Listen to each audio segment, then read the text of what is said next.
fire, and we got there in the middle of the night, and then later that afternoon we had still been fighting fire all day long. We had been saving homes left and right, like to the point where bulldozers were coming up and they were taking down balconies and front porches with their blades to save the homes because the fires were that close. I was directing bulldozers where to drop their blades on the front porch to get them off so that they wouldn't damage the house, but they could save the house by taking off the front porch and back porches and patios. It was that intense earlier in the day.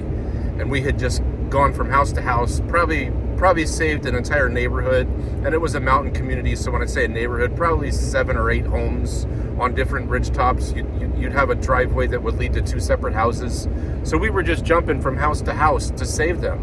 And that's what we were doing. And then later in the afternoon, the sun died down, or the winds died down, and the sun went down into the late afternoon a little bit.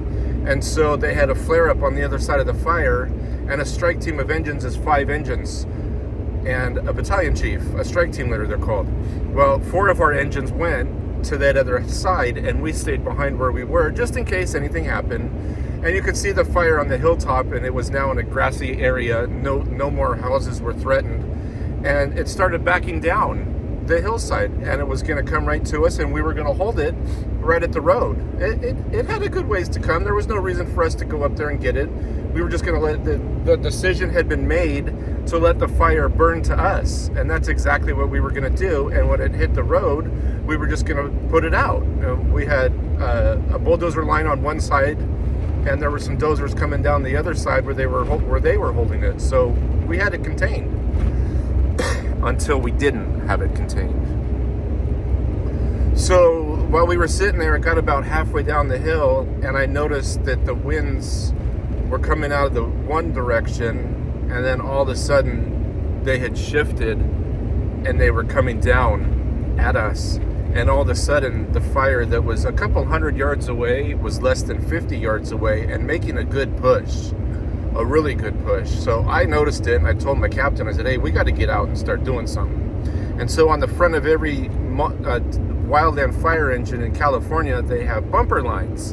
And the bumper line is about a 25-foot line that is connected to the fire engine, and it's called mobile attack. So the engine drives behind you, and 2 firefighters are on the hose.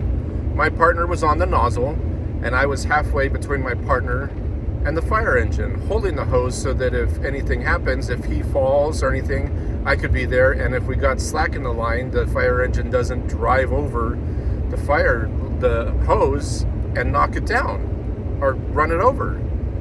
So we got out, put our shrouds on, our gloves on, our goggles down, everything, all of our personal protective equipment was attached and on, and we start going, and we're on an asphalt road, and we start putting fire down. We start putting the fire out, and the fire is now at the road. As we're going, like the fire is at us. For a few minutes, I could see my partner, and I could see the fire engine. And then we knew that the road we were on was about probably a mile long out to the next main road. And we knew what road we were on, and that it was a straight as an arrow. So we knew that there were no turns or no nothing. But at that point, right then, I couldn't see anything. I legitimately had my right arm on the hose, holding it, knowing that I had my partner in front of me and the engine behind me. And I literally put my arm in front of my face and couldn't see it. Could not see my arm. We had fire going over the top of us. We had fire in front of us. We never had fire behind us. We put it out. There was another engine back quite a ways that was holding it for us, just in case we got a spot fire, which we never did. And we cruised and kept cruising.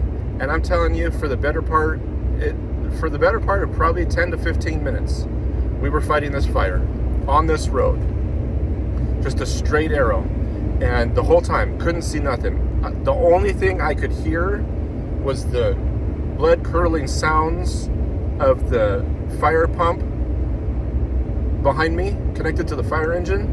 And the only reason why I knew my partner was in front of me, because I could hear him yelling at me to make sure I was still there, and I could feel the spray from the water coming off the fire hose. I couldn't see him. I could not see him. He was in the smoke in front of me, taking it just as badly as I was, and our captain was driving. And then, all of a sudden, I hear on the radio, hey, if there's a fire engine in there, you guys need to get out, and you need to get out now. It's not safe. You don't need to be in there. You're going to get burned up. It's absolutely crazy. We need to get you out right now. And there was a division chief, the branch director, the division director of the part of the fire we were on. Our strike team leader had made it back over there. Our 4 engines were in line there to help if they could. And then, lo and behold, like out of some kind of Hollywood movie, we're still fighting this fire, and I noticed that the smoke had started to clear up in front of us, and you still couldn't really, I could see my partner now, but we couldn't see another 50 feet in front of us, either one of us, and we were still fighting fire. There were still flames, legitimately flames at our feet, and then out of the smoke, never heard it, all I hear is this big clump, and legitimately right in front of us was a bulldozer on the asphalt, and it had just come down the other side of the fire because it was making a run that way too, and he was chasing it with his blade, knocking down the flames, working towards us. And at that moment, it was he was coming out of a ditch, and his tracks and blade simultaneously came up out of the ditch and hit the asphalt, and we legitimately met, spraying the bulldozer with water, and the fire was out. And it was like 6 o'clock in the evening, so it wasn't dark, it wasn't light either, but together we had put that fire out. And so we did a 24-hour shift, and so we had to work through the night that night, and we stayed on, and we ended up mopping it up. It actually was a pretty clean burn, so there wasn't too much to do, but there was still some islands burning way deep inside, so we had to go up and sit in some driveways and make sure that those houses were going to be safe for the rest of the night. And at one point, I was able to call my girlfriend at the time, who's now my wife, and she said, hey, I was just watching the news, and I want to talk to you. I'm like, yeah, what do you want to talk about? She's like, where were you today? I was like, oh, we're at this fire. Oh, you are? Oh, okay. Everything okay? Yeah, it was, we fought a little bit of fire today. Oh, what kind of fire? And I told her all about what I just got done telling you. And she gave me the engine number that I was on. And I said, yeah, that's the engine number. And she sent me a video. And she said this was on breaking news on the local TV channels. And it was on live TV while it was happening. Behind all the people that were there, they had the road closed behind them, so, but the media was able to get in to where the chiefs and all the division and all those guys were sitting, and the 4 other engines were waiting. And the news crew was there when we put the fire out, and she's like, yeah, I'm good. I'm glad you're safe. And I was like, oh yeah, we had a little bit of fun. It was adrenaline. It was hot. It was sweaty. It was a good time, but we put the fire out. Listen, you've got fires burning. Sometimes you're going to see them up close and personal. Sometimes your fires are going to be places you don't expect them to be, but they're all controllable. Your fires, whatever they can be, whether you have to turn it over to the Lord, whether you have to switch directions, whether you ask for rain because your grasses are dry, be prepared, because when you ask for rain, you might just get mud.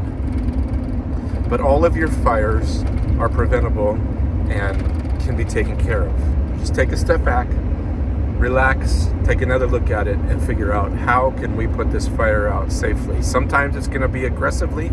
Sometimes you're going to be like, have all the help you need, and it's going to go out on its own. How's your fire? What's your fire? By the way, if you made it this far, I'm Corby, and I was a Wildland firefighter for 10 years.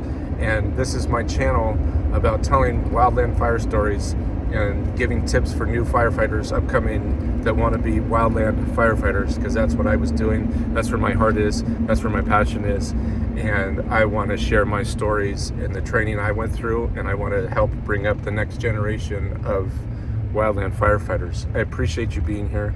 I would appreciate if you'd hit that subscribe button and that like button and tell me in the comments, how are you going to put your fires out?